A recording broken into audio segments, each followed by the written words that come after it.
You're back on the Zero Hour. I'm your host, Richard RJ Eskow. Social Security remains perhaps the most popular government program in the United States. It, along with Medicare, serves tens of millions of people, does so successfully, efficiently, and at extremely little cost compared to what the private sector would offer for certain services. And yet, despite its enormous popularity, Social Security remains embattled on Capitol Hill in particular, and Social Security's workers are carrying an ever-increasing burden and an ever-increasing need for resources to do their very important job. Here to talk about that with us now is Jessica LaPointe. Jessica LaPointe is president of the AFGE, that's the American Federation of Government Employees, AFGE Council 220,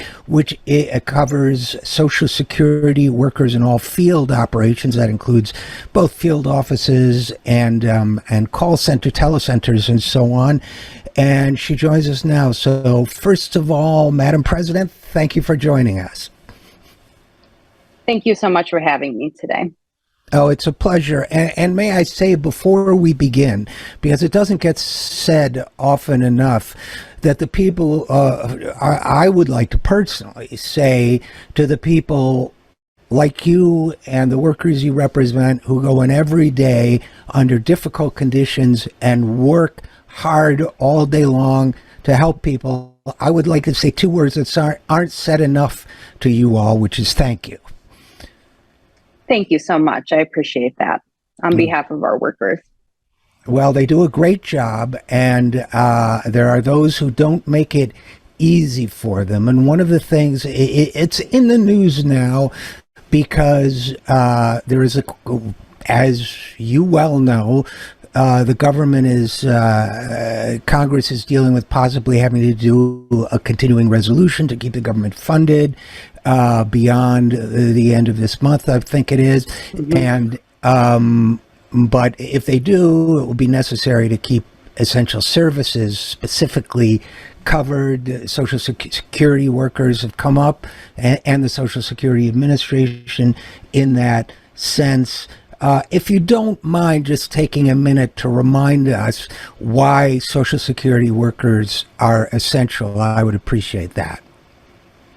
Absolutely. Yeah. I mean, Social Security workers are extremely essential and crucial to the mission of the agency. We take the oath that we took upon entering public service very seriously, and we come to work every day with our hearts dedicated to serving the American people. And without us, quite frankly, the program wouldn't be able to exist and be carried out. So they are the program. They are the agency as far as I can see it.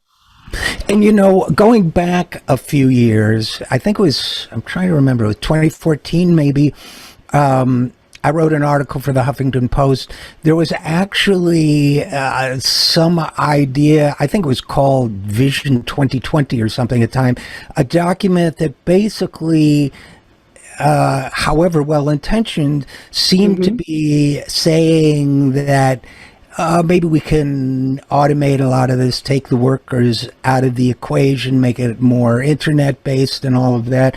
But I think there are valid reasons why that can't be, you know, perhaps it could be, you know, optimized or something. But I think there are valid reasons why you can't take the human equation out of Social Security, helping people with get their Social Security. Would you agree with that? Absolutely. The workers are essential to the mission. Like I said, it takes a long time for an employee to be trained within Social Security. It takes 2 years to become proficient, and then another 3 to 5 to really become really skilled and knowledgeable at your job. And that just can't be supplemented through technology. Yeah, you know, you need somebody to step you through. It's complicated. It's as I always tell people, despite my youthful good looks, I am actually eligible for Social Security. I haven't filed for it yet because I'm holding off, but I can tell you it's complicated. And if you have any kind of like my attention focus isn't great, but even if you do, not have the particular fairly common problems that I have, it's tough to navigate. You need people, even if you don't have disability. We'll talk about disability in a little while, but it is not necessarily a simple or clean process, and it's one that affects your entire life, your well-being for the rest of your life. So it seems to me we should not be cutting corners on having somebody to talk you through that process. Yeah, that's correct. I mean, Social Security employees touch almost every American at one point in their life, from birth through through death. And quite frankly, yes, the human touch, the human aspect of what we do is extremely important. The soft skills that we learn and develop to be able to help the public, the most vulnerable members of our population in their time of need, is something that we're well trained in. It's something that we work at every day. It's something that the employee itself, they take very seriously, and they're very dedicated to this mission, which is why funding Social Security properly is extremely important, because we have been understaffed and quite frankly not been able to carry out our mission for at least the last 12 years. Since 2010, we've seen a dramatic drop in funding and a dramatic drop in staffing, and an increased public demand as more baby boomers retire and leave the workforce, and the employees just aren't able to keep up with public demand, and they're not able to fully carry out their mission, and it's really taking a toll on workers. And I'd like to talk more about that with you today. Yeah, please do, because your workers are doing such vital work, and it's probably a good time to mention that, as I understand it, Social Security is required to fund its own administration, its own workers and infrastructure and all that, from the money that people contribute to throughout their working lives, and that their employers contribute on their behalf. That it is so, it's hard for some of us to understand why you guys are dealing with such drastic budgetary cuts when the program was already so efficiently run. If you compare overhead costs and so on, much better than any public insurance program, and yet they keep cutting and cutting and cutting. And why is that, you think? That's a very good question, and it is a confusing question for us as well, because as you mentioned, we're extremely efficient in our operating costs. We're less than 1% of our operating costs from the overall trust funds that we are, yes, required to utilize to fund the program. However, we're still forced to compete with funding with the rest of the federal agencies in the labor HHS budget. There's a long history there of Social Security being presented as on budget and off budget.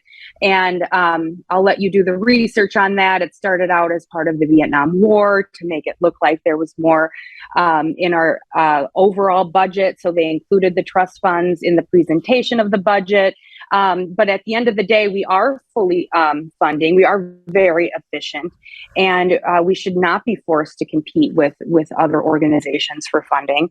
So, your question is a valid question, and it's one that I guess Congress should answer. Yes, I guess they should. And let's talk about what that's doing to your workers, because, they are in public service. They have taken jobs in the public sector to help people. Mm-hmm. I've been reading and following this story of budget cuts for some time now, and I can only imagine that it creates stress and hardship on the job, doesn't it? Oh, that's stress, morale, employee burnout is a real issue at Social Security. You hit the nail on the head there. Our attrition rate is at an all-time high. Employees after the pandemic sort of had an awakening. It's a realignment. We hear about this all the time in the news, how we're in this time of great realignment where employees are realigning themselves to what is really important, and that's work-life balance. That's having a workplace that supports them. That's having flexible remote work options. And as part of the union, we have been calling for an expansion of flexible workplace options, being able to accommodate employees with disabilities so that they can continue to carry on the mission with the agency. We have been calling for expanded remote work and telework for employees. They really enjoy being able to manage their lives much better when they have these flexible workplace options without compromising the mission, without compromising public service. During the pandemic, when we were closed for in-person service, we were still fully operational through telework and remote work. We were able to carry on the mission successfully. And then lately, the agency has decided that they were going to pull back on those flexible workplace options, and the employees are showing that that's unacceptable by leaving the agency. Attrition, as I mentioned, is at an all-time high, and we have something called the brain drain. I'm sure you've heard of that term, where we're losing these well-trained, seasoned employees because they're going to other federal agencies. They're going to the private sector where they do have these workplace flexibilities that more align with where they're at now in terms of quality of life that they're able to have. And Social Security, sorry to interrupt, but Social Security just isn't competitive in that area. So that's the problem. I wonder why that is. Do you have any thoughts on why there wouldn't be more flexibility there of that kind? That is a question for the agency, and we do often ask that question, and I think we need some more time to study the data. We need some more time to study the data between how productive employees are at their home versus at work. And the union put forth many proposals in the last weeks, in the last coming months, and even the last year of really allowing for that data to be analyzed, studies where we can have employees working from home and employees working in the office, increasing the number of days, and really giving the opportunity for us to look at the data without compromising public service. But the agency really just wasn't willing to sit down with the union and discuss those policies, and policy changes is a big thing as well. And the agency just hasn't really been willing to sit down with the union and negotiate. So that's kind of the struggle that we're facing right now, is that we don't have an agency that has shown a willingness to sit down with the union to solve these problems. And Jessica, LaPointe, the other thing I was thinking about in terms of quality of work life, of course, is that if you have a job where you're there to help people, you want the satisfaction of knowing you're helping people. But I would imagine, now I'm just speculating here, so tell me if I'm wrong, but I would imagine that if you're working in these jobs, in these field jobs, and things are so badly understaffed, wait times on the phone are long, and that by the time someone gets through to you, they're probably already so frustrated and stressed that a lot of exchanges, I would imagine, are like painful and uncomfortable, where instead of workers having the satisfaction of knowing they helped somebody, they just had one stressful conflict-like conversation after another. Is there some truth to that? Oh, absolutely. There's great truth to that. A lot of employees don't feel like they're able to carry on the mission of the agency. There's a lot of de-escalation that occurs. There's a lot of time that is taken to de-escalate customers over the telephone, or when the public comes into the offices, and that is increasing the low morale of the employees. That is contributing to the burnout.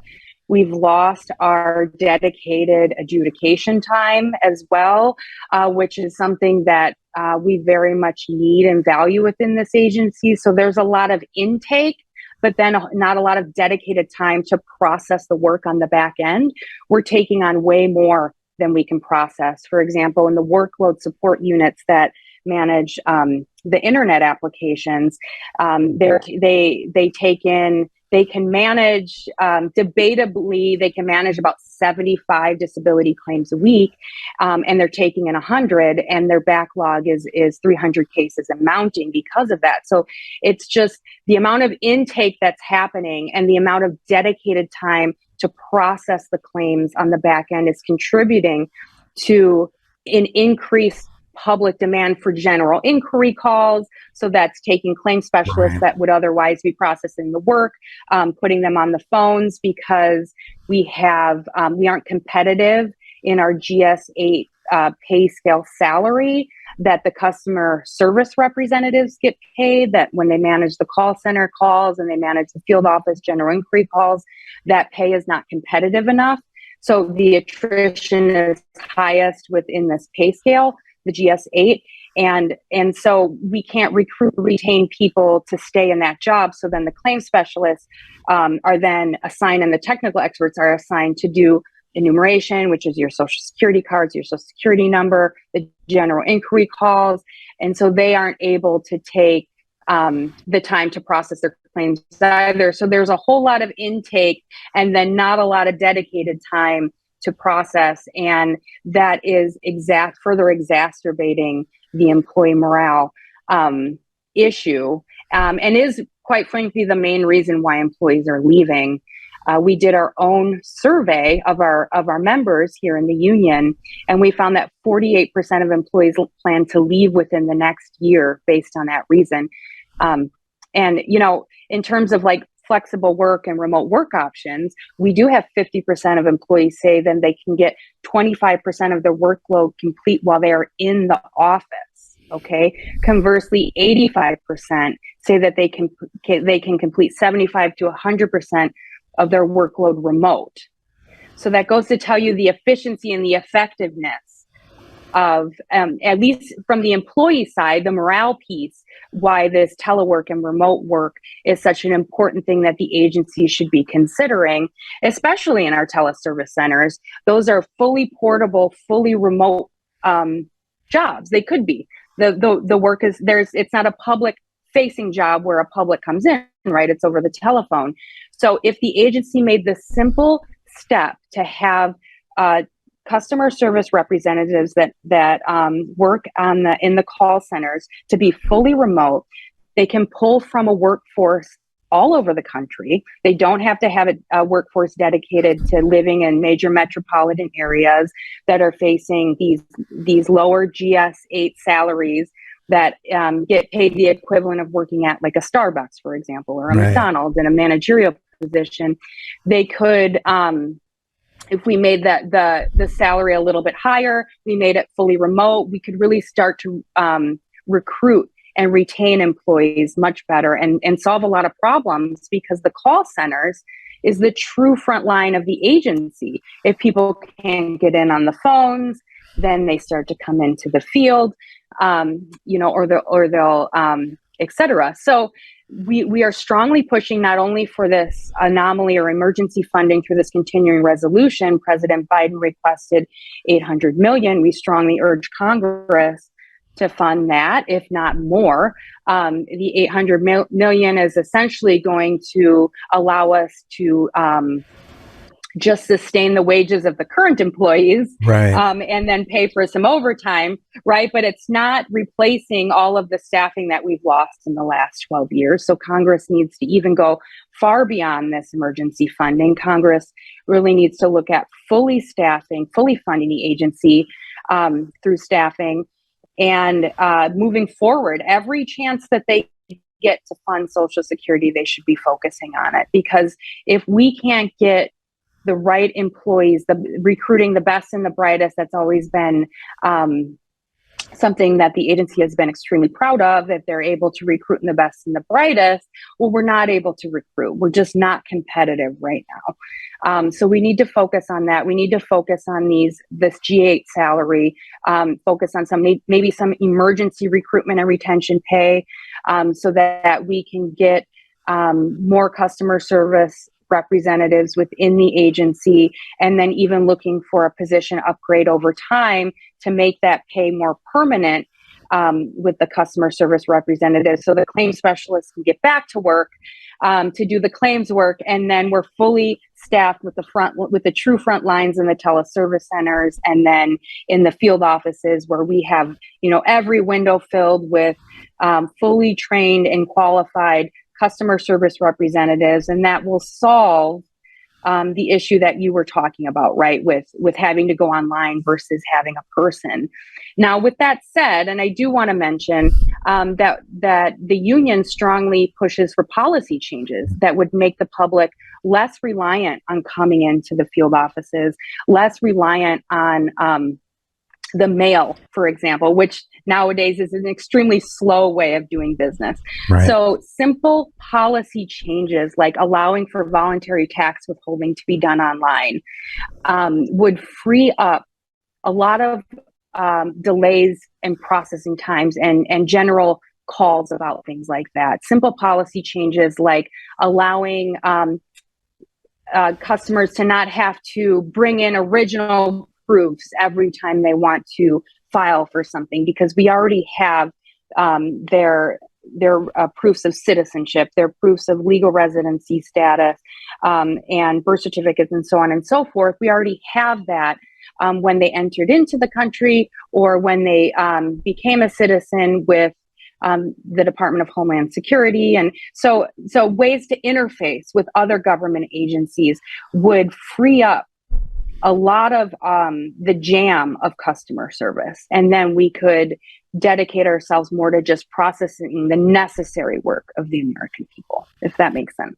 It makes complete sense. And, you touched on a minute ago, Jessica LaPointe, you touched on disability claims. And I wanted to come back and circle around to that, because in everything that you're discussing and all the problems and potential solutions that you've mentioned, a lot of people think first about retirement insurance when they think about Social Security, but millions of Americans who are not of retirement age, who are disabled, rely or should be able to rely on Social Security disability coverage to get them through. And yet that, if anything, is, it seems to me, the most labor intensive on everybody's part of any kind of Social Security claim. And if they can't get it, if for some reason their claim is denied, or it takes time to process, or they need to schedule a hearing, or whatever it might be, these are people who may not have any money at all to feed themselves with, right? Yeah, it's a major concern. And I know that the employees of Social Security take that to heart. I mean, we are talking with these people every day that are in these dire straight situations. I have a story back to when I was a claims specialist in the Waukesha, Wisconsin field office. It was one of my first claims that I had taken. I took a claim from a woman, and it came back 3 to 4 months later approved. And I remembered her, and I remembered how much she was struggling. And I just took a moment to call her and tell her that her claim was approved. And she said, and I'll never forget this, she said, this phone call saved my life. If it wasn't for you calling me now, I was thinking about taking my own life. And that really struck me as how important our jobs are. Yeah. And there's stories like that all over with employees. I can't tell you enough how dedicated our staff is to truly helping the nation's most vulnerable, the nation's Americans that have paid into this system. We are dedicated to the oath that we have taken to serve, and we just don't feel like we can do that based on this attrition problem that we're having and the mounting workloads, and it's defeatist. I mean, employees take that to heart so much. In this union survey that I told you about, 79% of employees say that work-related stress is causing problems in their own home and family life, right? And we're seeing that on the employee side as well. We're seeing a decrease in mental health on the employee side, an increase in employees having to go on medications related to stress, having to seek mental health counseling. I mean, we also see the occasional unfortunate, tragic suicide of employees where it can be related to work stress. Okay, so it's important that we all sort of understand that the lack of funding of Social Security affects the American public, the most vulnerable of our American people, and that's just wrong and unconscionable. But it also affects the employee's ability to be well within their own life, because they're forced to decide between paying their mortgage, feeding and clothing their own family, having health insurance, a paycheck versus their own mental, emotional, and physical health.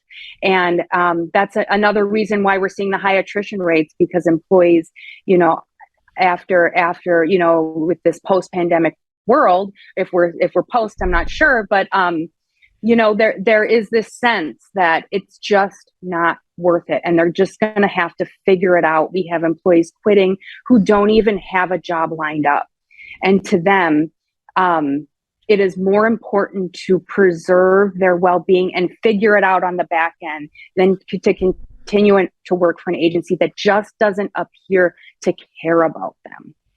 And that makes sense. It makes total sense, and it's so tough to go into work every day and not do the job you want to do and you were hired to do. It just grinds people down in ways that I think if you haven't experienced it, you don't understand. Now, you represent these workers as a union leader, as the president of this council, representing them. I guess if you had a magic wand or whatever, or you could talk directly to the American people, which hopefully we're doing to some of them now, what would you do? What are three basic things you would do to make the system work as it should again? That is a great question. So I guess, first of all, stopping the brain drain, right? Like fixing this attrition problem, working like hell to keep the employees that we have. That's going to include working with the union to set up a mechanism for more flexible remote work options, working with the union to keep figuring out policy changes that will make the public less reliant, because the public doesn't want to always have to come in and stand in lines and go into these offices that could potentially, make them sick with disease, with this COVID world and a pandemic. So working on flexible remote work options, policy changes that allow us to get there and bring us into the modern world. And then I would say the third piece, and probably the most important piece of all, is to have an Office of Labor Management Relations that's willing to work with the union, because we're just not getting that right now. We're seeing this dynamic where, people want to win instead of working together to solve problems. And that is a real problem that we're seeing with the union, because the sanctity of that relationship, the partnership that should exist right now, is not there. And the union is extremely disheartened and concerned about that, and is calling upon the agency to fix that in a real meaningful way. We need change in a very meaningful way. At the very top, we need to model partnership and enable the problem solving that needs to occur to fix the Social Security Administration. Well, I think the way that everybody wins is that Social Security and the Social Security Administration have the resources they need so that people get the coverage and the service that they deserve, and workers can do that in a way that is fulfilling and rewarding. So Jessica LaPointe, president of AFGE Council 220, Thank you for all your work on behalf of these workers. Thanks again to these workers for what they're doing for us. And let's hope that we see a change in the way things are done so that everybody benefits. Thank you for coming on the program. Thank you so much for having me. It was our pleasure. And we'll be right back after this. I'm Richard RJ Eskow, and this is The Zero Hour.